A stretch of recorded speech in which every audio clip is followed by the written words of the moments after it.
Welcome to SK குக்கிங்க. இன்றைக்கி என்னோடய ஸ்டைலில் தாங்க மட்டன் பெப்பர் ஃப்ரை எப்படி பண்ணலான்றதை பார்க்கலாம் வாங்க. அதுக்கு ஒரு பேனில் ஒரு 2 டேபிள் ஸ்பூன் மிளகு எடுத்துருக்கேங்க, ஒரு 1/2 டேபிள் ஸ்பூன் ஜீரகம், 1 டேபிள் ஸ்பூன் மல்லி, ஒரு 2 பட்டை, ஒரு கிராம்பு, ஒரு காஞ்ச மிளகாங்க.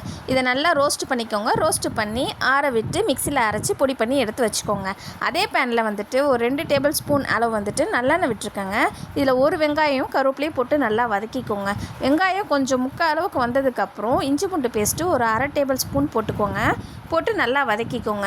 நம்மளுக்கு இஞ்சி பூண்டு பேஸ்ட்டோட வாசனையெல்லாம் போனதுக்கப்புறம் பார்த்திங்கன்னா வெங்காயம் நல்லா வதங்கிருச்சுங்க. இந்த ஸ்டேஜில் தான் நான் மட்டனை ஆட் பண்ண போகிறேங்க.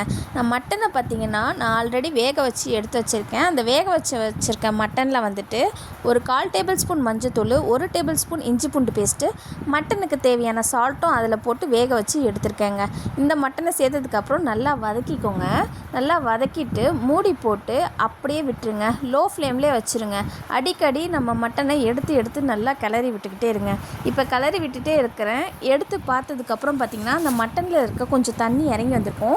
இந்த ஸ்டேஜில் தாங்க நம்மளோட மசாலா நான் அரைச்சி வச்சுருக்கதை நான் சேர்க்க போகிறேன். இதை சேர்த்ததுக்கப்புறமும் நீங்கள் சிம்மில் வச்சுட்டே வந்துட்டு மூடி போட்டுட்டு அப்படியே விட்டுருங்க. இன்னொரு 5 நிமிஷம் கூட விட்டு எடுத்து பார்த்திங்கன்னா நம்மளோட மசாலாலாம் அதில் சேர்ந்து நல்லா இன்னும் மட்டனில் நல்லா இறங்கியிருக்கோங்க. இப்போ வந்துட்டு நான் மூடி போட்டு வச்சிடுறேங்க. மூடி போட்டு வச்சதுக்கப்புறம் ஒரு 5 நிமிஷம் கழித்து எடுத்து பார்க்குறேங்க. நம்மளோட மசாலாலாம் மட்டனில் நல்லா பிரட்டி மட்டனோட ஒட்டி வந்திருக்கு பாருங்கள். இந்த ஸ்டேஜில் தான் நான் வீட்டில் அரைச்சி வச்சுருக்கேன் பெப்பரை வந்துட்டு இதில் 1/2 டேபிள் ஸ்பூன் நான் போடுறேங்க.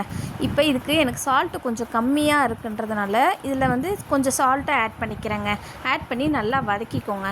வதக்குனதுக்கப்புறம் ஒரு 5 நிமிஷங்க, இன்னொரு 5 நிமிஷம் நீங்கள் மூடி போட்டு அப்படியே விட்டுருங்க. இப்போ வந்து நம்மளுக்கு அந்த எண்ணெயெல்லாம் திரிஞ்சு அப்படியே சூப்பராக பார்க்குறதுக்கு சாப்பிடும் போல் இருக்கும். அந்தளவுக்கு நமக்கு எண்ணெய் திரிஞ்சு வந்திருக்கோங்க.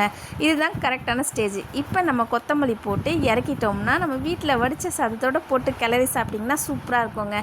இல்லைனா ஒரு ரச சாப்பாடு கூட வச்சு இதுக்கு தொட்டு வச்சு சாப்பிட்டிங்கன்னா அல்டிமேட்டாக இருக்குங்க. இந்த வீடியோ பிடிச்சிருந்ததுன்னா லைக் பண்ணுங்கள், ஷேர் பண்ணுங்கள், கமெண்ட் பண்ணுங்கள், சப்ஸ்கிரைப் பண்ணுங்கள். கூடவே பெல் பட்டனை கிளிக் பண்ணுங்கள். இதுதாங்க என்னோடய ஸ்டைலில் மட்டன் பெப்பர் ஃப்ரைங்க. நீங்களும் இப்படி தான் பண்ணுவீங்களான்றதை கமெண்ட்டும் பண்ணுங்கள். பாய்.